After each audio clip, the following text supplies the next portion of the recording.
नमस्कार विद्यार्थी मित्रांनो, फोरम MPSC अकॅडमीमध्ये आपलं स्वागत आहे। चॅनलवर नवीन असाल तर चॅनलला सबस्क्राईब करा, जेणेकरून तुम्हाला माहितीपूर्ण व्हिडिओ मिळत राहतील।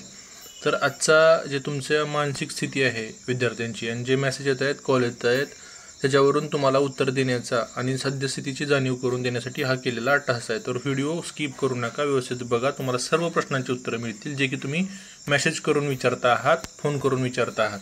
सो बघत राहा शेवटपर्यंत। जास्त व्हिडिओ कधीच मी लांब करत नाही विनाकारण। जेवढा मेसेज द्यायचा आहे तेवढाच व्हिडिओची लेंथ असते, विनाकारण फापट पसार आपण सांगत नाही। तर बाकीचा फालतू व्हिडिओ न घालवता आपण सुरू करूयात। बघा, तुम्हाला सांगायचं हे आहे, सध्याचा आता चर्चेचा विषय काय आहे की राज्यसेवा वेगवेगळ्या टेलिग्राम चॅनलला वाद चालू आहेत की काय की आम्ही राज्यसेवावाले, तुम्ही कोणते, तुम्ही कंबाईनवाले। मग तो काय म्हणतो लगेच, आम्ही कंबाईनवाले प्युअर, काय म्हणतो काही विद्यार्थी राज्यसेवावाले। मग आता दोन्ही विद्यार्थी गटातले प्रयत्न चालू आहेत जागा वाढण्यासाठी। मला सांगा, असा कोण आहे का की ज्यांनी फक्त कंबाईनचाच फॉर्म भरलेला आहे, राज्यसेवेचा फॉर्मच भरलेला आहे आणि नाही आहे, आणि त्याला कंबाईनची पोस्ट नको आहे, आणि राज्यसेवावाल्याला कंबाईनची पोस्ट नको आहे, कंबाईनवाल्याला राज्यसेवेची पोस्ट नको आहे? असं काय आहे का? ग्रुप क्लास 1ची पोस्ट देणारा पण क्लास 3ची परीक्षा देतोय, सध्याची परिस्थिती आहे। कारण जॉब ॲसिडिटी, कारण काय झालेलं आहे बघा, तुम्ही जर विचार केला नीट तर 3-3 वर्ष, आता ही ग्रुप Cची एक्झाम आहे ना, ह्याला 2 वर्ष झाले, 2 वर्ष झाले ॲड चालू आहे। मग हे या क्लास 3ला जर 2 वर्ष लागत असतील, 2022चं जॉईनिंग नाही आहे राज्यसेवा मेन्स पास होऊन रिझल्ट लागलेल्या लोकांचं, मग अशी परिस्थिती असताना ती लोक मार्केटमध्येच फिरतायत, ते परत पेपर देत आहेत। म्हणजे तुम्ही लक्षात घ्या, तुम्ही स्वतः जर एकमेकाला विरोध करत बसाल तर गव्हर्नमेंटला इंटरेस्ट नसतो तुमच्या मागणीमध्ये, तुमची मागणी मंजूर करायला। आता लक्षात घ्यावा, राज्यसेवेचं जागा वाढ म्हणतात ना, आता राज्यसेवा आपण तुम्हाला गट सांगतो कसं आहे ते, त्याचा इम्पॅक्ट कसा होतो। आता ही राज्यसेवा ही कंबाईन, आता ही राज्यसेवेवाले विद्यार्थी जेवढी जास्त जागा वाढतील, हे प्युअर कंबाईन करणाऱ्या विद्यार्थ्यांना का फायद्याचं आहे सांगतो तुम्हाला। आता राज्यसेवेची एक्झाम आहे एप्रिलला आणि ही फेब्रुवारीला आहे, मार्च एप्रिल मेच्या आसपास ह्याची मेन्स राहील। मग आता लक्षात ठेवा, जे काय असेल ते मेन्सची डेट देतील ते, त्याच्यानुसार लक्षात जर तुम्ही घेतलं तर ही 28 एप्रिल नंतर फ्री झालेला मॉब आयदर त्यांना काय करावं लागेल, शिफ्ट व्हावं लागेल कंबाईनवर, ऑदर शिफ्ट व्हावं लागेल राज्यसेवेवर, म्हणजे डिस्क्रिप्टिव्ह पॅटर्नवर। मग आता तुम्ही लक्षात घ्या, जर राज्यसेवेच्या जास्त जागा वाढल्या तर ह्याचा परिणाम काय होणार, हे लोक आहेत ना राज्यसेवेवाले, ही बरीचशी जनता अशी एवढी ठाम डिसिजन घेऊ शकत नाही, काही लोक कन्फ्यूज असतात।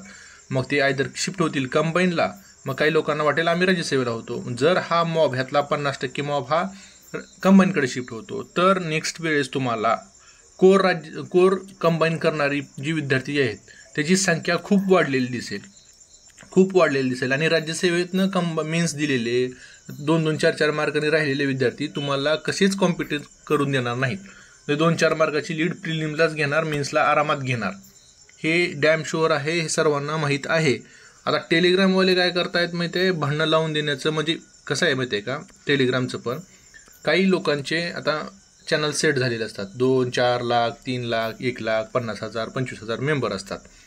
मग एक्स चॅनल असतो, वाय चॅनल असतो। एक्सवाल्याला म्हणायचं असतं की मी किती शहाण आहे, वायवाल्याला म्हणायचं असतं हा किती येड आहे।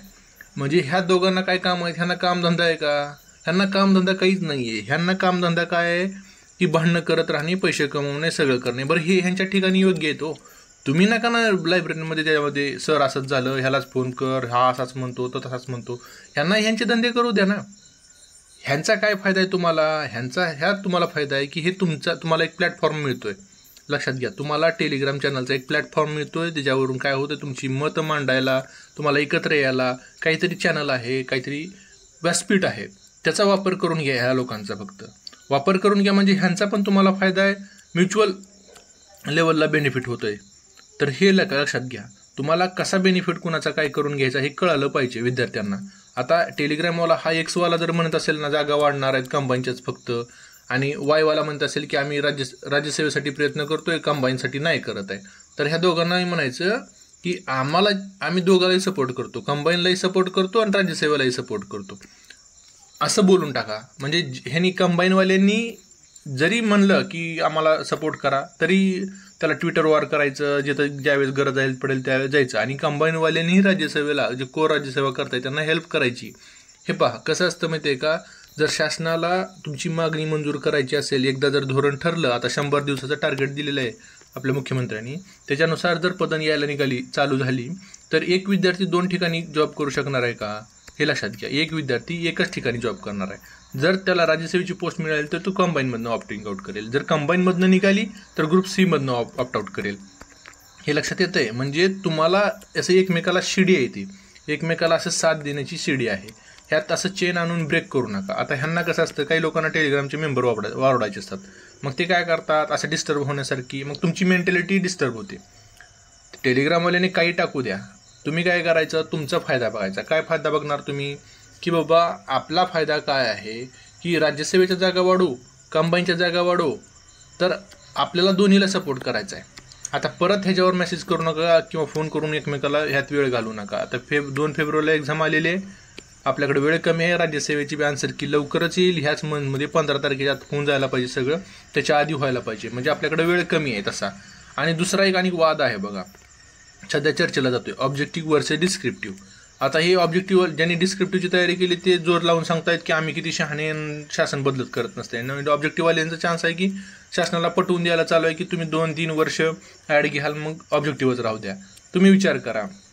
आता मी काही लय शहाणा नाही, मी कुणाला नावं ठेवत नाही, मी तुम्हाला फक्त वास्तवाची जाणीव करून देतोय. आणि जे पॅरामीटर तुम्हाला निर्णय घ्यायला, शांत ठेवायला मदत करतील त्याची फक्त आठवण करून देतोय. ह्याच्यामध्ये मी शहाणा आहे, माझंच बरोबर आहे असं सांगण्याचा अजिबात प्रयत्न नाही. आणि कुणाला दुखावलं गेलं असेल तर मी ॲडव्हान्समध्ये सॉरी म्हणतो, कारण विनाकारण मला कुणाला तुमचं मेंटॅलिटी खराब करणं ही माझं उद्दिष्टच नाही आहे. माझं उद्दिष्ट काय आहे, माझं एम आता तुम्ही ह्या व्हिडिओ बघण्यामागचं हे आहे की तुम्हाला जेवढं जमतंय तेवढं प्रयत्न करा. नसेल जमत तर शांत राहा, पण डिस्टर्ब मेंटॅलिटी करून घेऊ नका. तुमचं डिस्टर्ब केलेली मेंटॅलिटी जर तुमची 1 दिवस राहिली तर तुमचा पूर्ण दिवस वाया जातो, मग काहीच अभ्यास होत नाही, मग आउटकम काहीच निघत नाही. तर असं करू नका. तुम्हाला जमत नसेल ना तर सरळ सरळ टेलिग्राम 2 दिवस शांत करा, उघडू नका. असं होतच नाही. जे स्पर्धा परीक्षा करणारे विद्यार्थी चहा पिणार आणि टेलिग्राम चॅनल उघडणार नाही असं होणारच नाही, ते उघडतातच. मग तुम्हाला आता ऑब्जेक्टिव्ह आणि डिस्क्रिप्टिव्हचं काय आहे सिच्युएशन सांगतो. ते ऑब्जेक्टिव्ह आणि डिस्क्रिप्टिव्ह, हे ऑब्जेक्टिव्हवाले आहेत ना, ह्यांना वाटतंय तेच राहावं. ह्यांचे काय मुद्दे आहेत की एक्झाम, तुम्हाला आता ह्यांनी सांगितले उठवलेले मुद्दे हे सांगतो तुम्हाला. ह्यांनी काय म्हणतायत ऑब्जेक्टिव्हवाले सगळे जनता, तर ते म्हणते की पेपर चेकिंग बायस होते, आयोगाकडं व्यक्ती नाही आहेत, स्टाफ नाही आहे, आयोगाचं रिझल्ट लावायला 2-3 वर्ष लागेल. आता हे त्याच्यात तथ्य आहे. काय तथ्य आहे, आज बघा मेश्राम सरांनी ट्विट केलेलं आहे, त्याच्यामध्ये तेच सांगितलेलं आहे. काय सांगितलेलं आहे तुम्हाला, की बाबा आयोगाची चॅलेंज काय आहे की लवकर रिझल्ट लावणं. आता MPSC कुणालाच बोलून देत नाही, तुम्हाला कुणालाच बोलून देत नाही. अगदी तुम्हाला कोर्टात गेल्यावरच त्याचं उत्तर मिळतं. म्हणजे तुम्हाला हे लक्षात घ्या, हे 2-3 वर्ष एका एक्झामसाठी धरूनच चालायचे. आता तर 2 लागत आहेत, पुढं 5 लागतील, काय सांगता येते. ह्याची गॅरंटी कोण देतंय का, कोण बोलतंय का, ह्याचं काही ट्विट आलंय का, यायला पाहिजे. आयोगानं काहीतरी सांगायला पाहिजे की बाबा आम्ही असं टाईम बाउंड करू, तुम्ही घाबरण्याची काही गरज नाही आहे. हे त्यांना उत्तर देणं शक्य असतं, पण ते देत नाहीत. मग आता जे म्हणतायत ना की डिस्क्रिप्टिव्ह राहू द्या, हे जनता ही नवीन आहेत, ही जनता नवीन आहे. आणि कसं असतं माहिती आहे की ऑब्जेक्टिव्ह आणि डिस्क्रिप्टिव्हचं तुम्हाला क्लासवाल्यांचं अर्थकारण सांगतो ह्याच्या मागचं. आता ऑब्जेक्टिव्हचा एक विद्यार्थी आहे, ऑब्जेक्टिव्हवाल्याची मेन्स होते 15-20 हजार रुपयामध्ये फीमध्ये, 15 ते 20 हजार रुपयाच्या फीमध्ये, आणि 3-4 हजार रुपयाची टेस्ट सिरीज, असा ह्याचा खर्च जातो 30-40 हजार रुपयेपर्यंत. आणि मेन्स जे डिस्क्रिप्टिव्ह असते त्याचा खर्च आहे बघा, ऑप्शनलचा 20-30 हजार रुपये, डिस्क्रिप्टिव्हचे म्हणजे समजा तुम्ही 1,30,000 पकडा, हे तुमचे मेन्सचे. टेस्ट सिरीजची कुणाचीच फी मी 10,000च्या खाली ऐकलेली नाही, म्हणजे हे 10,000 पकडा, म्हणजे एक विद्यार्थी 1.5 लाखाला पडतो. कुणाला, डिस्क्रिप्टिव्हवाल्यांना. मग ते तुम्हाला डिस्क्रिप्टिव्हलाच सपोर्ट करतील ना.